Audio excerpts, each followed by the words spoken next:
The sky was dark, filled with black smoke and falling ash. Fire still burned across the broken ground.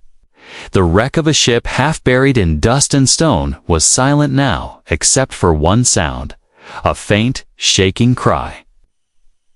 Cale stepped carefully over. The sharp metal and twisted wires. He wore a breathing mask, his boots heavy with ash. He was a human explorer, just passing by this forgotten world. But something had pulled him down here. A signal, weak but strange. And now? This cry, his hand moved to his weapon. But his heart told him this was not a threat. It was something else, something small and hurting inside the ship's wreckage. He found the bodies, many bodies. Alien refugees, young and old, some crushed. By the blast, some burned in their seats. It was a sad grave. Then he saw her, a tiny form, curled beside one of the bodies. It was a woman clearly alien, her skin pale blue, and her arms wrapped around something. Cale stepped closer, his light shaking, and there it was. A child, maybe 5 years old. Her eyes wide, glowing faintly, her face streaked with ash and silent tears. She didn't scream when Cale bent down. She just looked at him, like she had been waiting. Or maybe hoping. Cale knelt beside the dead mother. The woman's body had shielded the child from the fire. She had died holding her daughter. And the daughter had lived alone in silence for hours. "I'm not here to hurt you," Cale whispered. Removing his mask for a moment, his voice was soft, his eyes kind. The girl didn't speak, but her tiny fingers reached out and touched his gloved hand. She was cold, too cold. Cale quickly took off his coat and wrapped her in it. Her body was trembling, but she didn't fight him. "What's your name?" he asked gently. No answer. Only her glowing eyes stared back. He looked down at her mother. Something glittered on her neck pendant. Cale took it carefully and gave it to the girl. She clutched it tightly, holding it to her chest. It was all she had left. Cale lifted her into his arms. She was light as a feather, too light, like she hadn't eaten in days. He walked out of the wreckage, the fire behind him slowly dying, but the cry in the wreckage. That had changed something inside him. He looked at the stars above. He had come here just for salvage, just another ruined world. But now he carried a child in his arms. And he had no idea who she was or where she came from. Only one thing was clear. She was alive, and someone out there had to be looking for her. Back on his small ship, Cale cleaned her wounds and gave her warm water. She didn't speak, didn't move much, but when he tried to leave the room, she grabbed his sleeve and wouldn't let go. He stayed with her that night, sitting quietly beside her bed, listening to the hum of the engines and the silence of a child with no words left. He didn't sleep. He just watched the stars outside the window. And the child who had survived a ship full of death. What was she doing on that refugee vessel? Where was it headed? Who wanted her dead? Cale didn't have answers yet, but he had made a choice. He would find them, whoever they were, and return this girl to the family who had lost all hope, even if it meant risking everything, because sometimes one small cry in the wreckage can change the path of the stars themselves. Cale named her Naya. He didn't know her real name. She never told him because she didn't speak at all. For the next 3 days, she stayed quiet. She didn't cry, didn't smile, didn't make a sound, but her glowing eyes watched everything. The way Cale moved, the stars through the window, and especially the small pendant she kept tight in her hand. Cale had seen trauma before. He was a former rescue scout, but Naya was different. She wasn't just scared. She was carrying something heavy, something even silence couldn't hide. Every night, she sat by the window in Cale's ship, wrapped in a blanket, watching a single star cluster, always the same direction, like she was waiting for someone to come from there. Or maybe go back. Cale tried asking her questions. "Do you know where your home is? Was that your mother? Do you have family still alive?" She would just blink slowly, then hold the pendant tighter, and turn away. But on the fourth day, something changed. Kale gave her a touchscreen pad to draw on. At first, she stared at it, unsure. Then slowly, she began to move her finger. She didn't draw shapes like a normal child. No flowers or animals or faces. Instead, she drew symbols. Strange curves, lines, and circles. Over and over. Kale watched in silence. He knew some alien languages. These symbols were not random. They were written memory, ancient, maybe noble. And one symbol kept returning, a circle with a flame inside it. Kale took a picture and ran it through his translator. The computer blinked red. House Levelon status. Missing, noble bloodline. High alert, he sat back, staring at the screen. Levelon. That name was once known across several systems, but after the Ember War, the whole house was lost. No survivors, no signals. Just rumors of betrayal and silencing. Kale looked at the girl again. Could she be one of them? A lost child of a noble bloodline. He didn't tell her what he found. Not yet.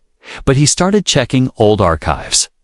One forgotten forum mentioned a vault of Levelon data hidden in the Black Ring Nebula. Another said survivors were hunted too. Keep the bloodline from rising again. If Naya really was part of that bloodline, then someone out there would want her gone. Forever. That night, as Kale worked at the console, he felt a soft tug on his sleeve. Naya was standing beside him, the pad in her hand. She showed him a new drawing this time. It wasn't a symbol, it was a picture. A tall woman in a glowing white robe, a group of people behind her, a tower burning in the distance, and a small child. Being carried away, Kale stared at it for a long time. "This is you?" he asked softly. She nodded once. She remembered. She wasn't just a lost child. She had seen the fall of her people. Kale placed a hand gently on her shoulder. "You're not alone anymore," he whispered. "We'll find them. If they're still out there." But someone else had already noticed. Far across the system, in a dark station filled with bounty hunters and pirates. A scan had picked up the energy reading from the pendant around Naya's neck. It was Levelon made, and it was active. A message was sent, encrypted, urgent, target located. Noble girl is alive. Moving to intercept. Bring her in dead or alive. On Kale's ship, the girl slept peacefully for the first time. But outside, in the cold black of space, trouble was coming fast, and she still didn't speak. But now, Kale understood something important. She remembered more than pain. She remembered her people. She remembered her family. And she remembered what they lost. Kale set a new course toward the Black Ring Nebula. He didn't know what he would find there, but he knew this. He wasn't just helping a lost child anymore. He was carrying the last light of a fallen house, and that light was being hunted. Kale leaned over the control panel as his ship drifted quietly through empty space. Naya sat beside him, silent as always, but her eyes were not still. They flicked to the stars, to the screen, to the pendant. She never let go. She was watching, always watching. Kale had seen many lost children during rescue missions, but none were like her. There was something old in her eyes, something too deep for a child so young. He had checked every name, every symbol, every pattern she had drawn. All pointed to House Levelon, a powerful bloodline that once ruled star systems with honor and knowledge, swiped out in a single night. Now only a ghost in the data streams. But Naya was real, and the truth was hiding inside her. Kale placed a small scanner near her temple as she slept in the medical pod. He whispered, "Forgive me, little one. I just need to know who you really are." The scan ran quietly. A soft blue light passed over her skin. Then it stopped at her eyes and blinked red. Biolock detected. Memory encryption embedded in retina. Noble access only. Kale's heart skipped. What does that mean? He looked closer. Tiny lights swirled inside her pupils, like stars trapped in water.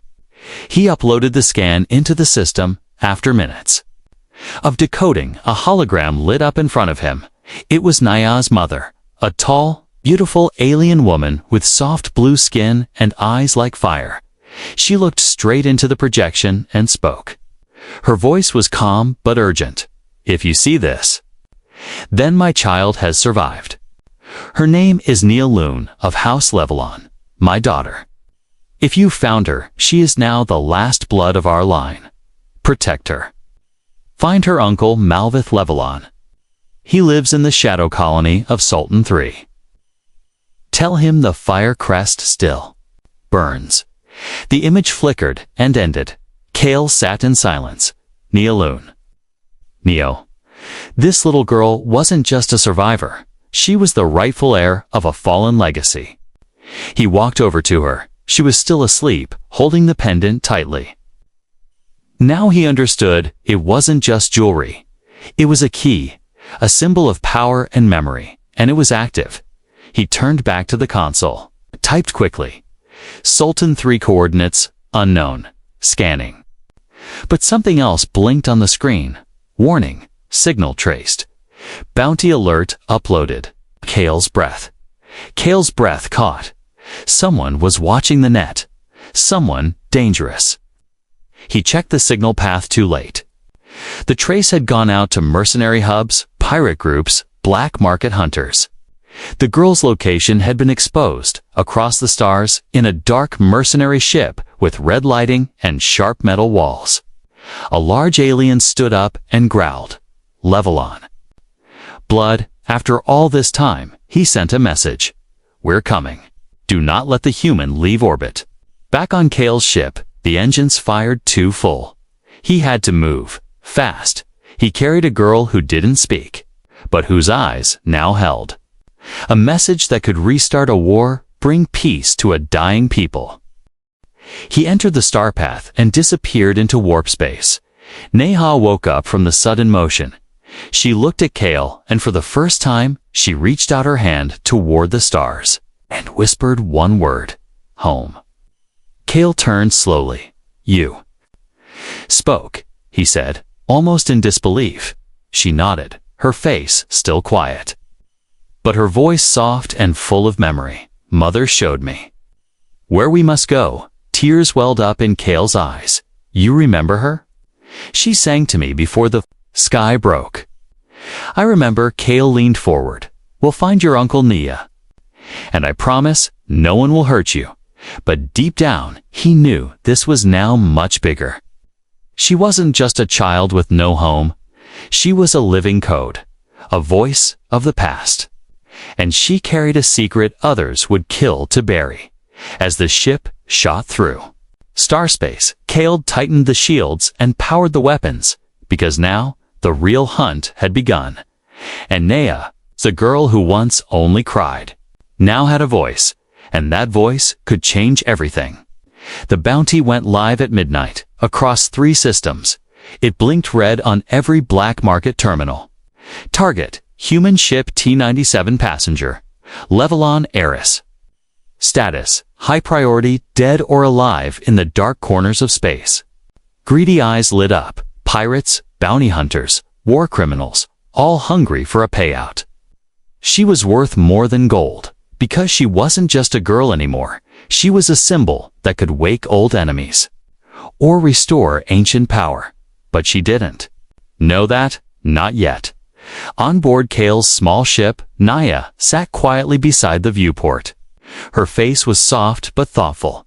She stared at the passing stars, her hands resting over her pendant. Kale glanced at her from the cockpit. He was flying fast, using hidden paths between asteroid belts and shadowed moons. He didn't tell her about the bounty. She was only a child. She didn't need that fear in her heart. The ship beeped. He checked the radar. 2 ships had appeared behind them, fast. An armed Kale cursed under his breath. He knew it was only a matter of time. We've got company, he said quietly. Nea looked at him, but didn't speak. She didn't have to. Her eyes understood everything now. Kale flipped switches and took control of the thrusters. The ship dove sharply between two icy asteroids. The first enemy ship followed close. Firing red beams, explosions flashed around them. Kale pulled the ship hard left, almost scraping the asteroid wall. "We're not dying today," he said, teeth clenched. His small ship wasn't made for combat, but he had upgraded it enough. To run, the second enemy ship tried to cut them off. Kale released a cloud of static mines behind him. One of the hunters crashed into it with a boom. But the other stayed close. Too close. Kale opened the secret hatch under the dashboard, pulled out a hidden control panel. "Let's see how you like this." He pressed the red button. The ship's old mining lasers powered up. A bright beam shot backward right into the chasing ship's engine. Boom! It spiraled and vanished into the black void. Kale took a breath. Hands shaking, Nea walked up behind him, placing her small hand on his shoulder. "I knew you would protect me," she said softly. Kale gave her a tired smile. "I'll protect you until my last breath, little star." But he knew that was just the beginning. That was only 2 ships. More would come, stronger, smarter, deadlier. He changed course, turning toward an old friend, a smuggler named Rix, who owed him favors. If anyone knew how to hide a target, it was Rix. Hours later, they landed on a hidden moon near the edge of the Serpent Drift. Rix's base was inside a hollowed-out crater, the walls covered in old ship parts and strange alien bones. The door opened with a hiss, and a short, wide alien with oily skin stepped out. He squinted at Kale, then grinned with sharp teeth. "Kale, you crazy dustbiter, what mess did you bring this time?" Kale stepped down, holding Naya's hand. "Something worth killing for." Rix looked at the girl, his grin fading. "Wait, that's not just a kid. Is that the Levelon pendant?" Kale nodded once. "She's the last of them." Rix scratched his chin. "You realize half the galaxy is now hunting you, right?" "Then I need a cloak, and fast," Kale replied. "I need to get her to Sultan 3. "But we can't make a straight jump, too risky." Rix sighed, then waved them inside. "I'll give you a new transponder. But after this, we're even inside." Nea wandered through the strange workshop. She stopped at a wall full of old family crests, broken and faded. Her fingers touched one end upside-down flame inside a ring. She whispered, "This one? This is ours." Kale turned to look. It was the crest of House Levelon, carved long ago and forgotten. Rix looked over, surprised. "I didn't even know what that one meant," he said. "It's been here since before my time." That night, Naya had a dream. She was standing in a garden filled with light. Her mother's voice echoed in the wind. "Remember who you are, my star. The fire lives in you." She woke up with tears on her face and the pendant warm in her hand. The next morning, Kale and Nea left the moon. Their ship now disguised and renamed, but danger still moved in the dark, in a mercenary command center. A tall red-armored alien stared at a new report. Target escaped. Trace toward Sultan Drift. Deploy intercept fleet. Up, he growled. Find the human. Bring me the girl. Or burn every system she touches. The planet was gray and broken. Its skies were filled with clouds that never rained, and its ground was covered with ash that never blew away. This was Levelon Prime, once a shining world of light, now nothing but dust and silence. Kale's ship descended slowly, its landing gear sinking into soft black soil. He looked at Nea, who sat beside him, holding her pendant tightly. Her eyes were wide, but not afraid. They were full of something else, something like memory. "Are you sure you want to see this?" Kale asked gently. Nea nodded. "This was home," she whispered. They stepped out into the windless silence. No birds, no sound. just the echo of boots against stone. Ruins stretched across the valley, fallen towers, shattered statues, broken paths that led nowhere. At the center of it all stood a tall stone archway, the only part of the city still standing. Symbols glowed faintly across its surface, the flame inside a circle. The mark of House Levelon. As they walked toward it, Neha slowed down. Her hand reached out and touched a piece of stone. "This was my school," she said softly. "I remember the bell. It rang when the stars aligned." Kale looked around, trying to imagine laughter, voices, music. Now it was just a graveyard. They passed a fallen tree made of crystal branches. At its base was a skeleton, still wrapped in armor. Kale bowed his head and kept Neha close. "This place saw war," he said, "and someone wanted no one left behind to speak of it." But someone had been left behind. A flicker of blue light blinked from under the stone archway. It was a hidden door, barely visible, until Neha stepped near it. Her pendant began to glow softly. Then the door opened with a deep hum. Behind it was a chamber untouched by time, clean, cold, and quiet. Lights lit up as they walked in. Holograms flickered to life, images of her family, her mother, her uncle, celebrations, ancient meetings. Smiles, laughter, war maps, warnings. Kale stepped back, letting Neha walk alone. She walked to the center, where a circular platform waited. She stepped onto it. A female AI voice spoke gently. "Welcome, Neha Loon, last registered heir. Your presence is confirmed." Firecrest. Recognized. Neha looked up as a final image appeared. Her mother again, this time seated with warriors around her. "If you are seeing this, my daughter, then the house has fallen. But our light must not die. Find your uncle Malvith. He alone carries the last knowledge. The Firecrest can still save what's left. Go to Sultan 3, and remember, our fire is not in buildings, but in hearts." The message ended, and silence filled the chamber once more. Kale walked up slowly, placing a hand on her shoulder. "You have a family still out there," he said. "We'll find them." But just then, the chamber lights turned red. The AI voice returned, sharper now. "Warning. Unauthorized vessel approaching. Hostile intent detected." Kale cursed, pulling Neha behind him. "They tracked us here," he growled. He ran to the console and quickly copied all the data from the chamber into a small drive. Then he turned to Neha. "We have to go. Now." Outside, the sky cracked.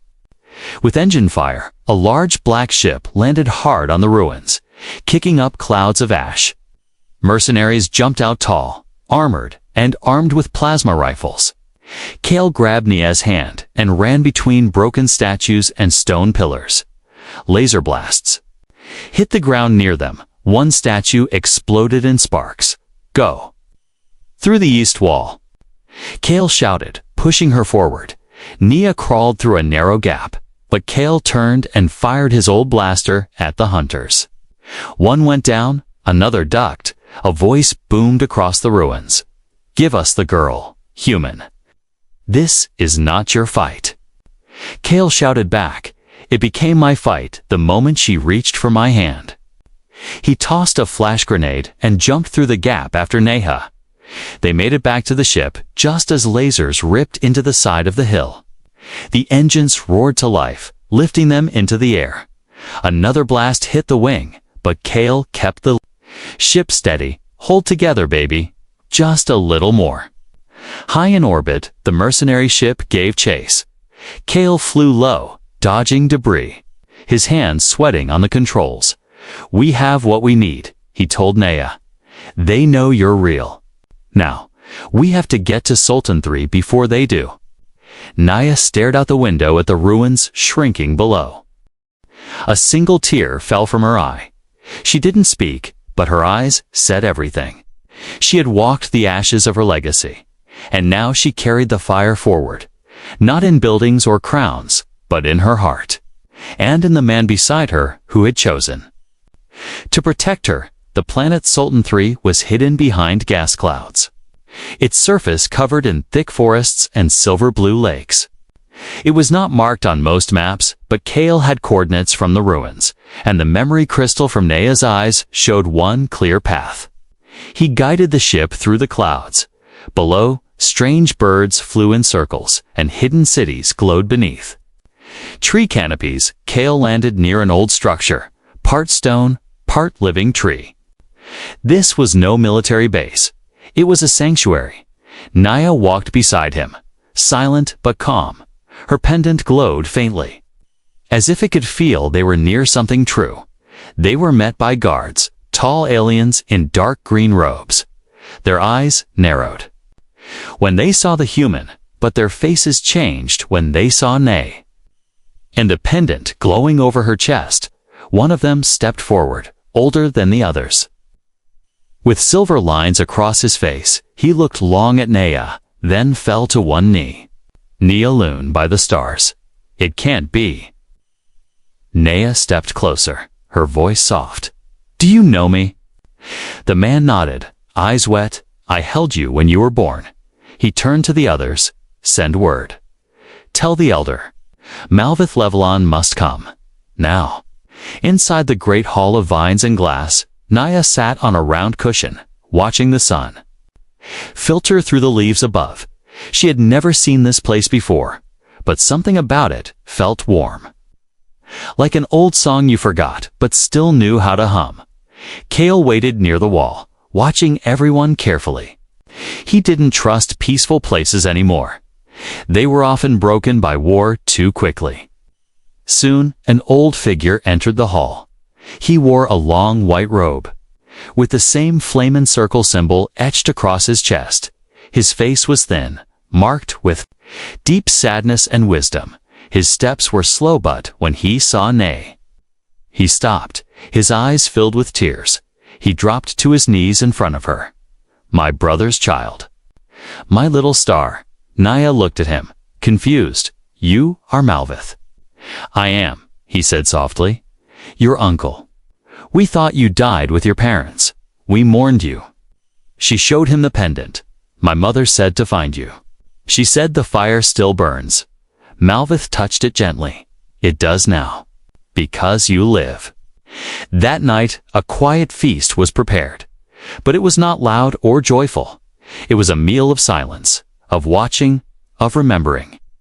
Kale sat at the edge, watching Naya surrounded by family she didn't know, but their eyes told.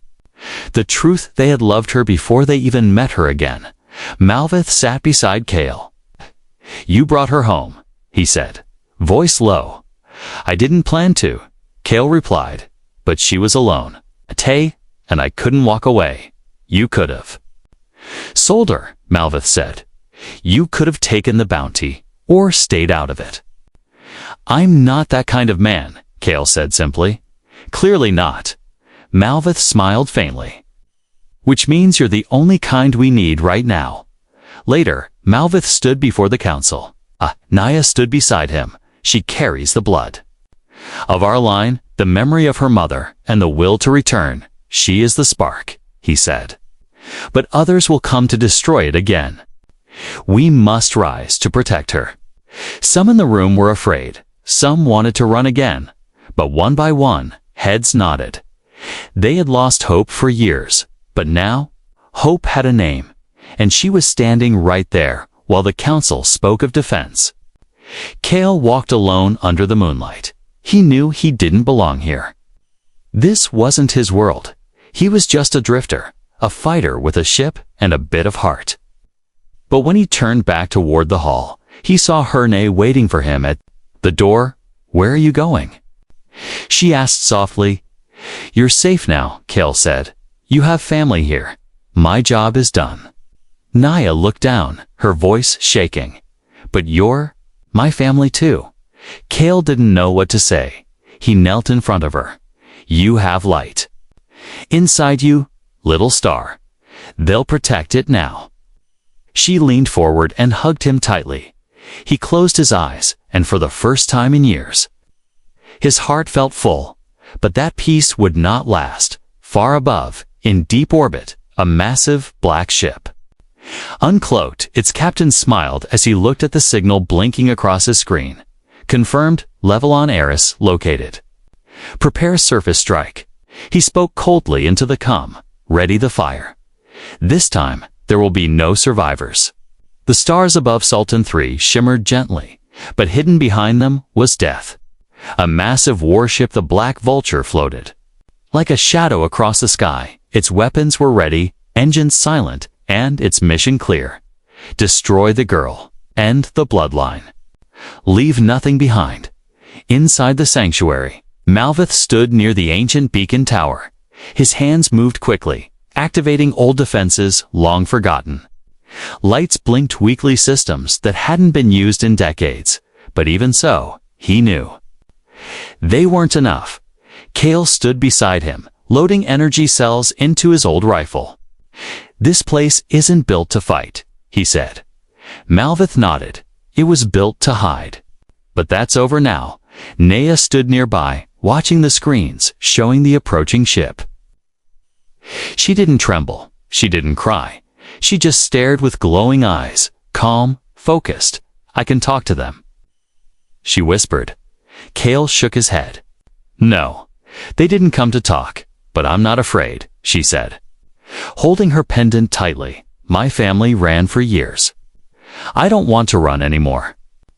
The Black Vulture's voice echoed from the skies. Transmission sent to all who could hear. Surrender the girl or be turned to ash. You have 1 hour. Kale stepped forward, transmitting a reply. You'll get nothing from us, especially not her. The voice returned, then you've chosen fire. Kale turned to Malvith. How many ships do you have? 4 small ones. Old. No match for that monster. What about fighters?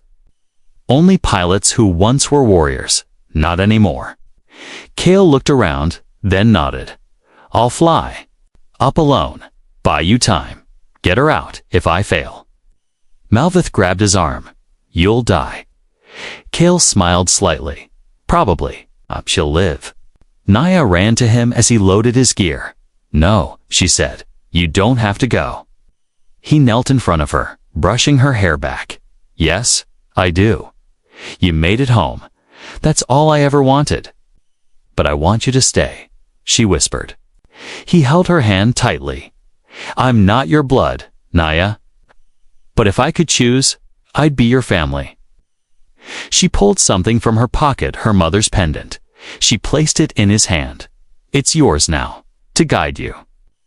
Kale stared at it, then nodded. I'll make sure they see the fire one last time. Minutes later, his ship burst from the sanctuary hangar. It climbed through the clouds toward the black warship in orbit. He didn't have stealth, didn't have power. But he had one thing: courage. The Black Vulture locked onto him. Lasers lit the sky. Kale spun the ship through impossible angles. Dodging fire, he released signal flares, mines, and static blasts. Anything to buy a few more minutes. Inside the warship, the commander scowled. Who is this fool? One ship? Kale opened the communication channel. This is the man who brought her home, Kay said calmly, and you won't take her from me. Then he did the unthinkable. He activated his ship's core and overloaded the drive. The engine began to burn bright blue. He aimed directly at the command tower of the warship.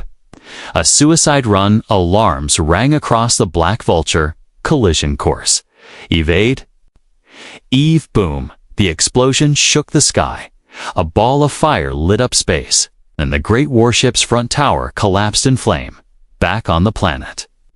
Nea felt it deep in her heart. She looked up, the pendant still warm in her hands.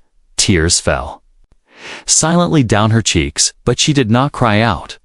Malvith stood beside her. He gave us time. We must use it. They moved quickly, spreading the message. The Eris lives. The fire still burns. Levelon is not lost. Across old systems, families that once hid their bloodlines came forward. They rallied, not for war but for a future.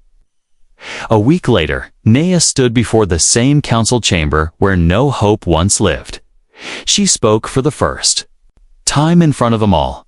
I am Nea Loon, daughter of House Levelon. My mother gave her life to protect me. A human gave his life to bring me home. I will not waste their gift. Let us rise not with blades, but with truth.